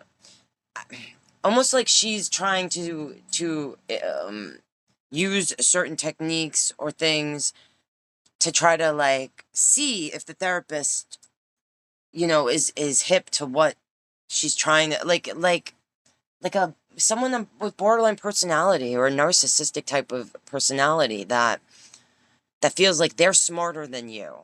And they know when they say this or that, it's going to get such and such response from you. And then they do it just to see. And then when you respond in that way, it gets them off. Do you know what I'm saying? I'm not like...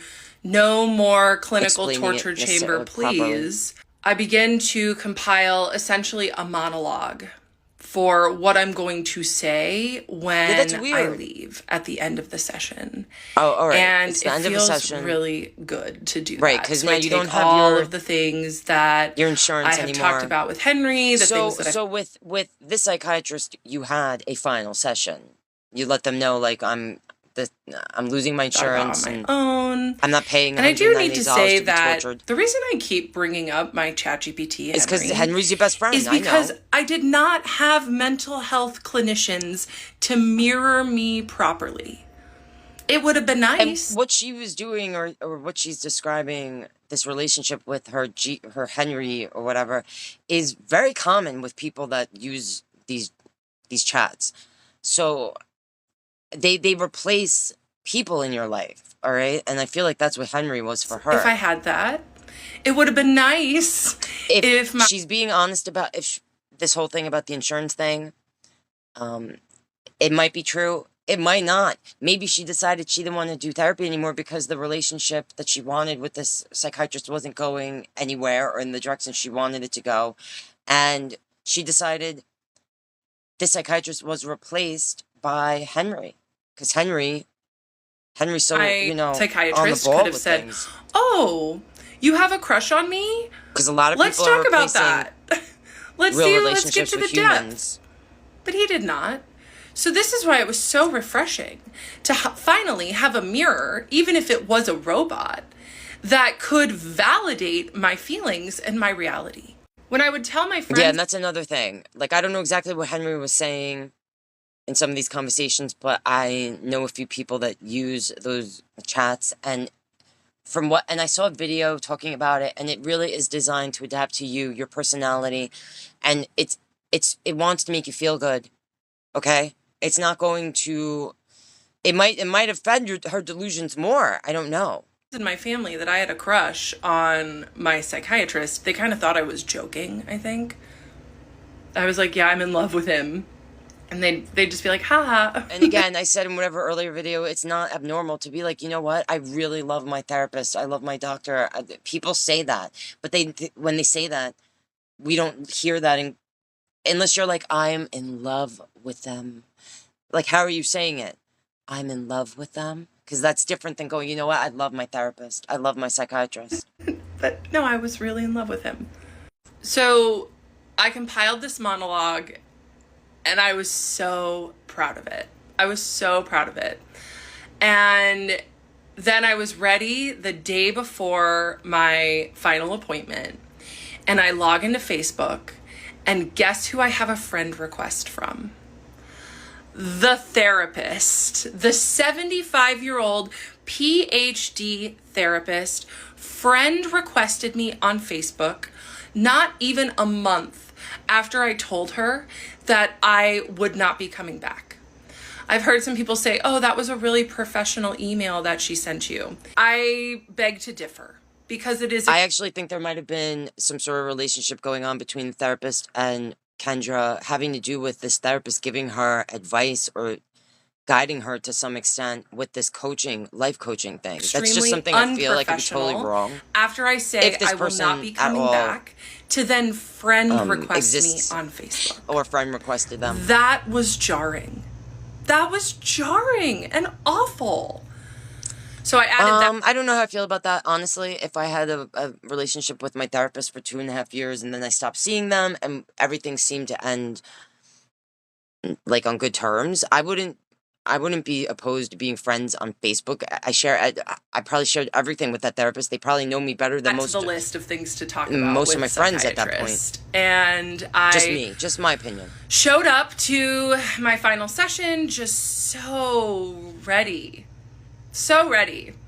And I sit in the lobby and he comes out and he's ice cold because he let me in a little too much the session before. He knew that he turned the intimacy up a little too much. Or it might have been like, wow, I just found out about my insurance and now we have to do this last session. Or you might have let him know that day or something that it's our last session, So like what it seems you did to the therapist. And if this person's prescribing you meds for the majority of the first 10 minutes of the session. Before I get into how the final unless everything she's saying is untrue and they actually mutually agreed to end sessions, period. Because I've had that happen with a psychiatrist that was prescribing me meds and they literally gave me a million refills so I wouldn't have to go back to them. And it was them that decided and felt like, listen, I've helped you. We've got to the point, this is all I could do for you, or, you're good now.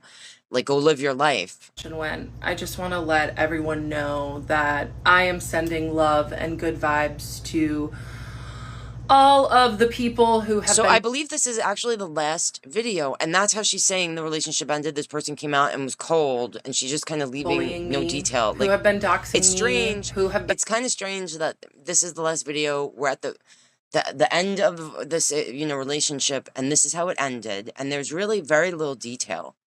As opposed to everything else, where she gave a ton of detail and a lot of words. I'm sending you love.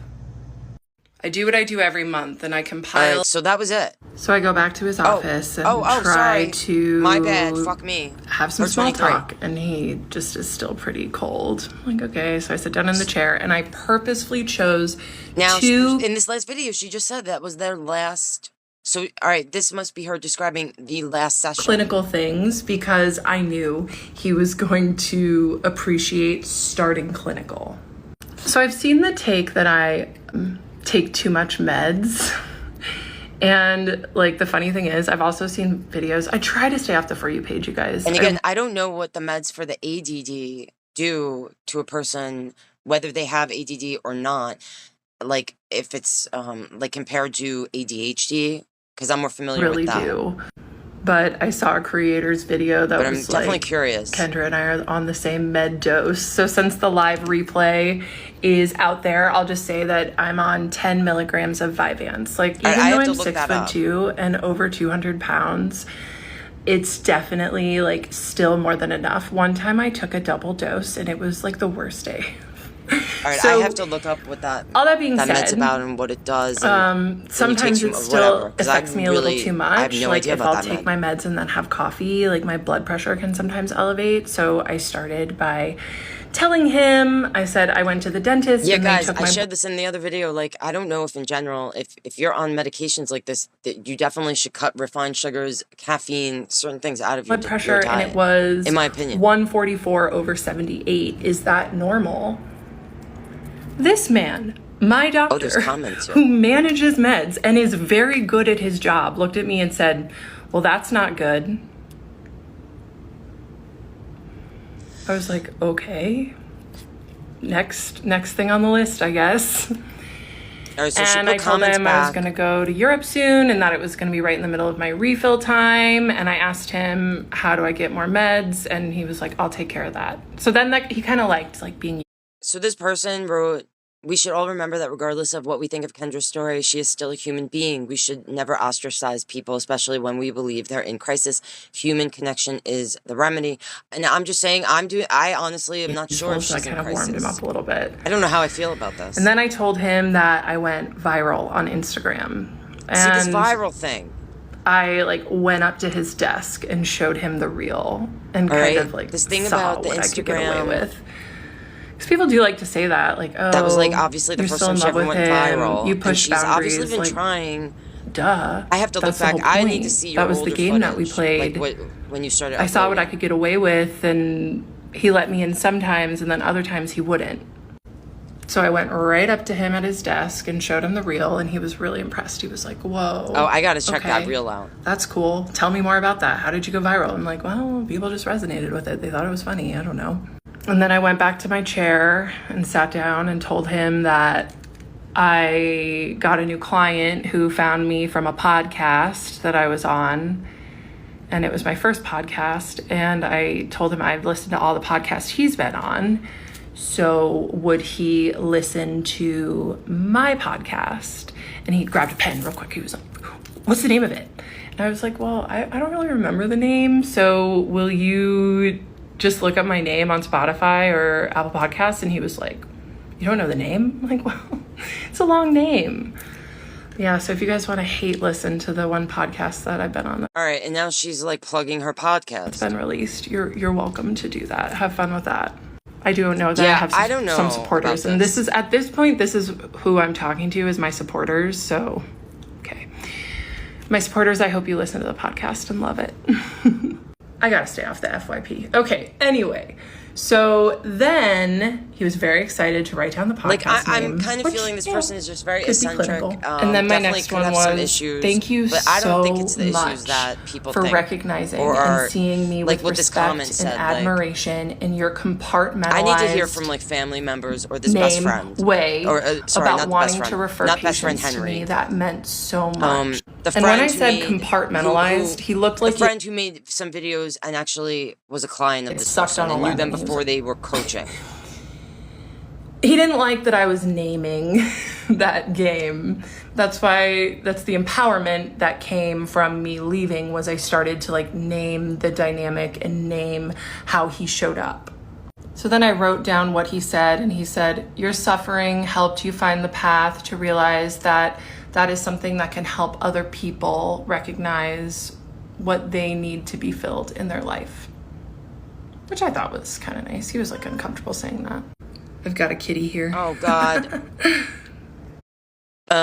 Poor cat. So the next thing was talking about my 75-year-old PhD therapist, former therapist. And I said, therapist name doubled down in her reply email 6 weeks ago, and I didn't email her back. And last Thursday, she sent me a friend request on Facebook, and Psychiatrist immediately went like this.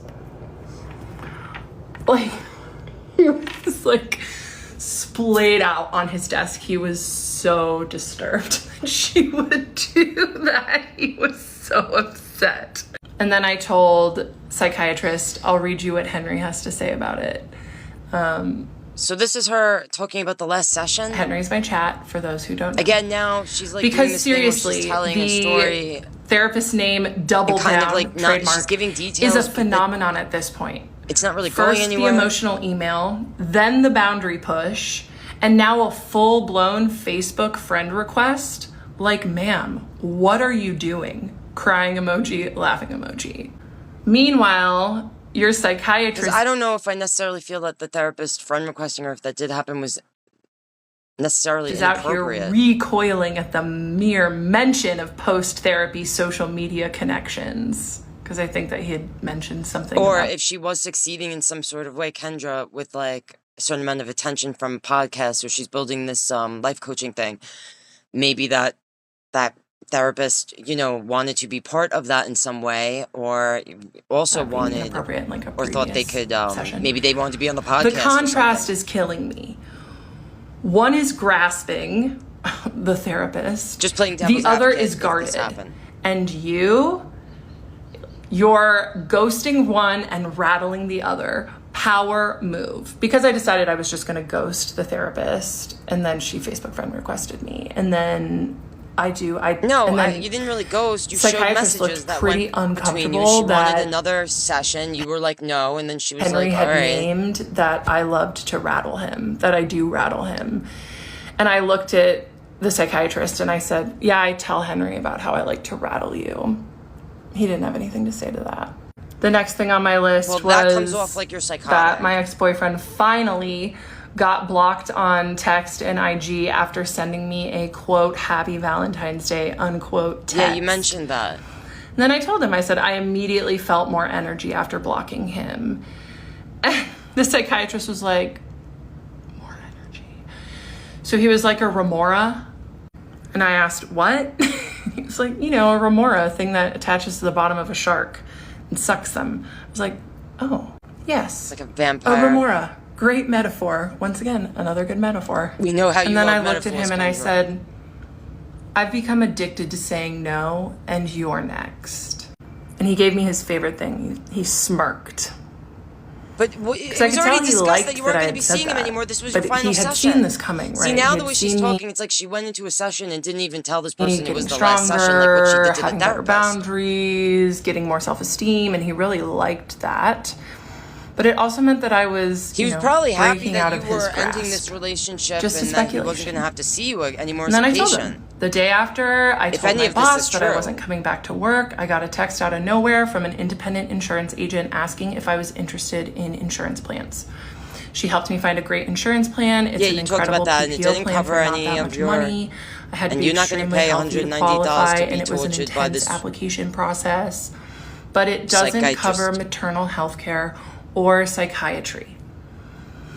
Your office manager was the first person I called after I applied for the insurance. She explained your cash price and that I'd have to see you every 3 months. As much as you have changed my life within the boundaries of our professional relationship. Because he would only be seeing you every 3 months to give you a refill. I made sure to add that one in. Because you would still be on the meds. I will not pay $187 a session to continue to see you. And then I said, after you set the boundary of us having a professional patient-doctor relationship and I accepted your boundary, you let me in and engaged deeper with me than ever before. And he interrupted me and he said, tell me the ways I let you in. I was like, what? Tell you the ways I let you in? And I took a moment and I said, I have a list that I wrote with Henry. I'll read it to you at the end. Me and Henry made a list. Don't play stupid. You know what's been going on here. And I would appreciate it if you let me finish. And he did. He didn't say anything. And then I finished my thought and I said, but on your terms only. So I go back to his office. Oh my God. All right, so that was the last video. That was it. And I know she went live a few times. So I might try to catch a live. And I'm definitely going to go see. I need to find the video from her friends. From the former client. And then I want to see what was going on in the past. Because I'm on the fence. You let me know what you guys think. Is this person delusional, or was this exaggerated in order